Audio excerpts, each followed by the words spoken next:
A man runs out of the park and flags down the police. A teenage boy watches him in shock. The man leads police to a fallen girl. She's been shot in the head. This initial scene is where the episode will end. We meet Charlie. He falls in love at first sight when he glances at Sam. To his surprise, Sam takes an interest in him. She shares her many magazines with him.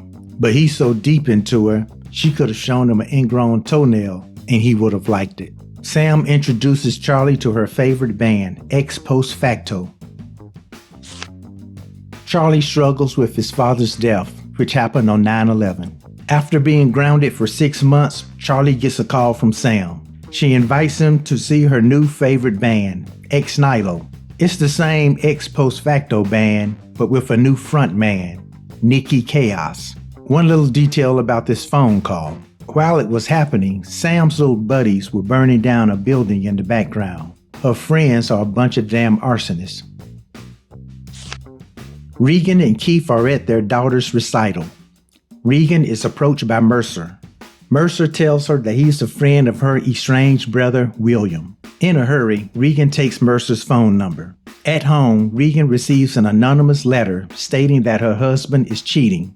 Upon being confronted, he confesses, but blames it on her. Regan meets up with Mercer. She asks him how's her brother doing. She hasn't seen him in a very long time. She invites Mercer and William to a gala that her family's holding. When Mercer gives William the invitation, William refuses to open it. He has zero interest in reuniting with his family. Sam's little buddies take a bunch of explosives from her dad's fireworks business.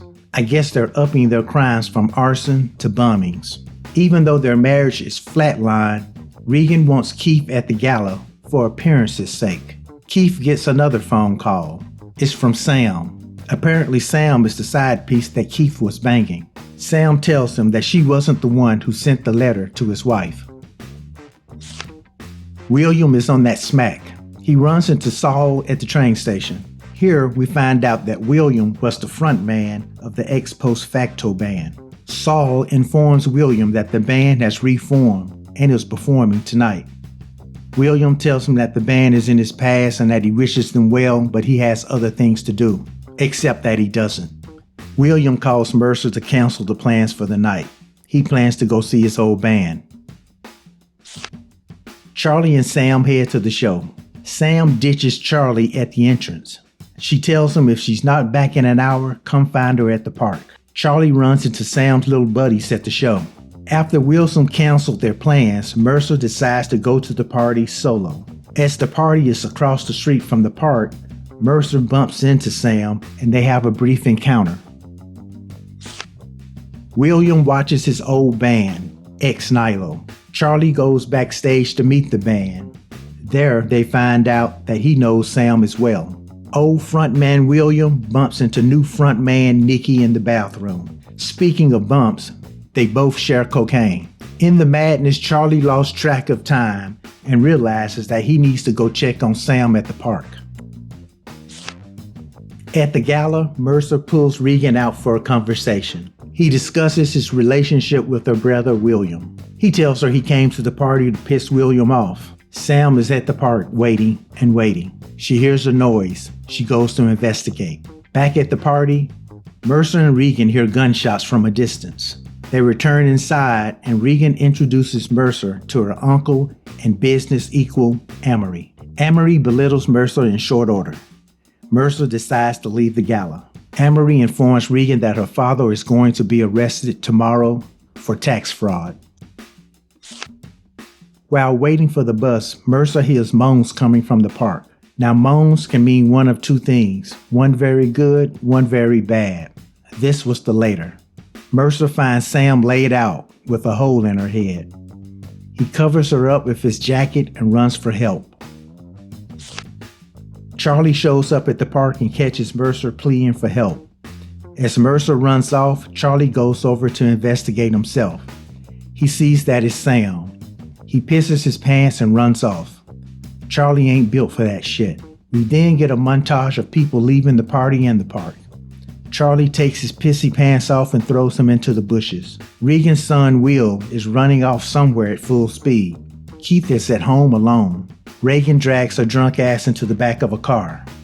And Amory, he's watching everything from above with a smirk. And we get the Popo questioning Mercer. They find some smack in his coat pocket, which Mercer claims to know nothing about, which he doesn't, but he's living with a crackhead. So sometimes shit just happens. Mercer is loaded into the back of the police car, and Sam is rushed to the hospital. End of episode.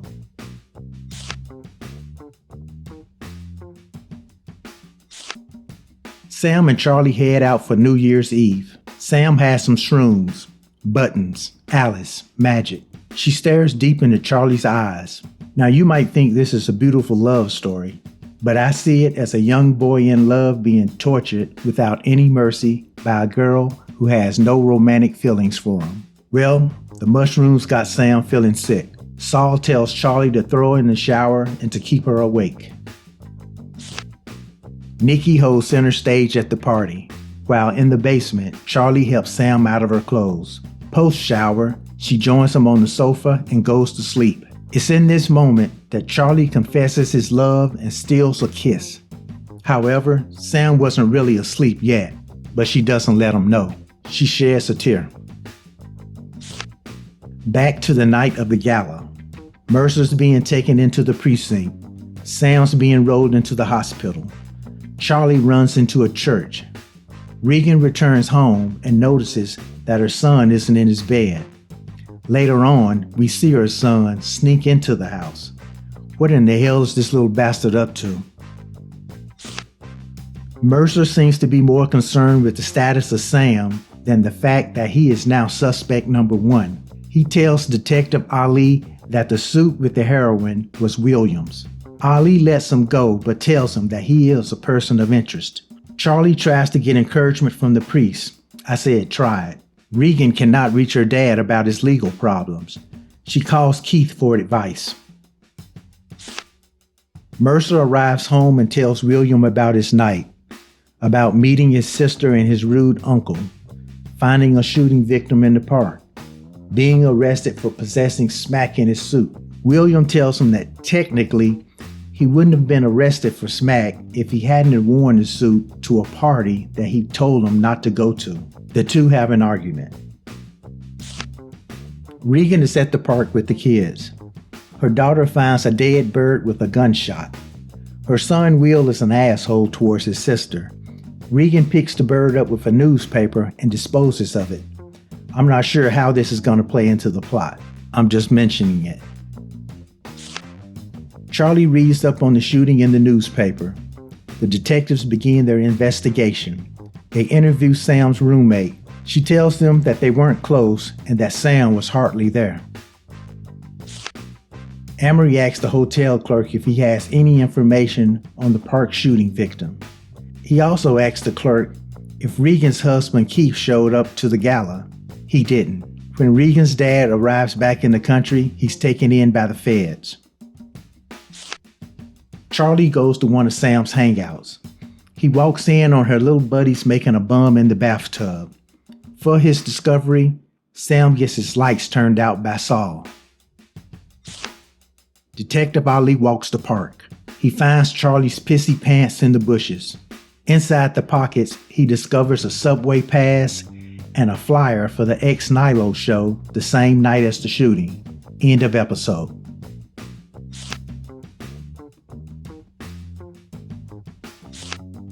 Detective Ali takes a visit to the club where the band played. The bouncer knows Sam and remembers her showing up that night. He describes the kid that was with Sam. Charlie tells the group that Sam was the girl shot in the park. Their facial reactions span from surprise to guilt to concern. Nikki counsels Charlie. He gets him to realize that Sam's shooting wasn't his fault.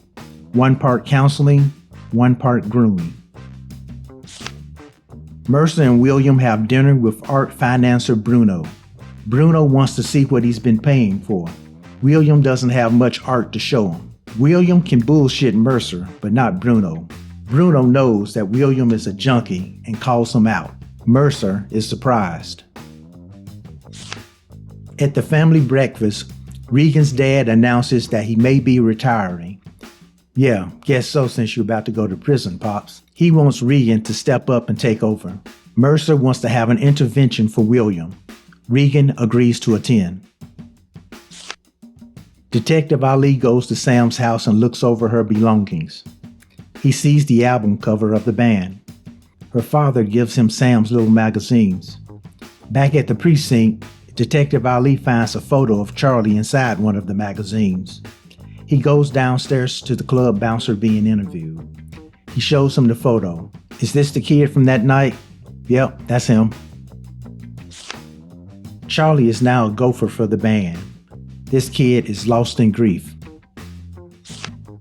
On the way to the intervention, Regan gets a call from Emery that the board of directors are meeting. Regan tells him that she can't make it. Regan then tells Keith about the girl in the park shooting. He realizes that it might be Sam. He calls Sam's number, but she doesn't pick up. What follows is a history of how Keith and Sam met. Nikki tells the group that the next mission will be in honor of Sam. Charlie asks questions but gets no answers. William's intervention does not go well. He attacks Mercer and Regan. Seems that his fallout with Regan was complicated, and perhaps she was more at fault than him. He picks up some heroin that he had stashed away and then leaves. Keith is looking for Sam. He's at her dorm when her roommate shows up. She informs him that Sam was the girl who was shot in the park. Amory tells Regan that in her absence of the board meeting, he was appointed CEO instead of her. The detectives talk to Sam's roommate again to get a description of the person at her dorm door. They're expecting a description of Charlie, but she tells them no, it was an older man. Nikki finally reveals the mission to Charlie upon arrival to the actual target. They want this fool to bomb a building. Meanwhile, Charlie's photo is being shown on the news as a suspect in the shooting.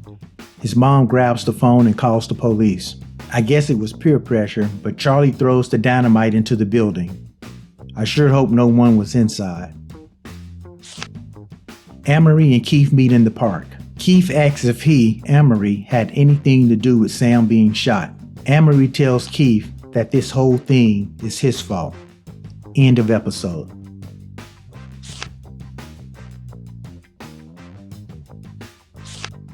I expected more than I got. One thing that I noticed is that I didn't find any character to connect with. I guess Charlie is supposed to be the protagonist, but to me, he's just a sad puppy dog. Now maybe, perhaps, later on, he overcomes this, and that's what this whole thing is about. But 3 episodes in, I'm not feeling it. None of the performances really jumped out, but the actor who plays William does a very good job. I'm out on the show. Yes, I want to find out who shot Sam. I want to find out if Charlie gets the girl. I also want to see the arsonist get arrested. But yet still, I gotta stay out.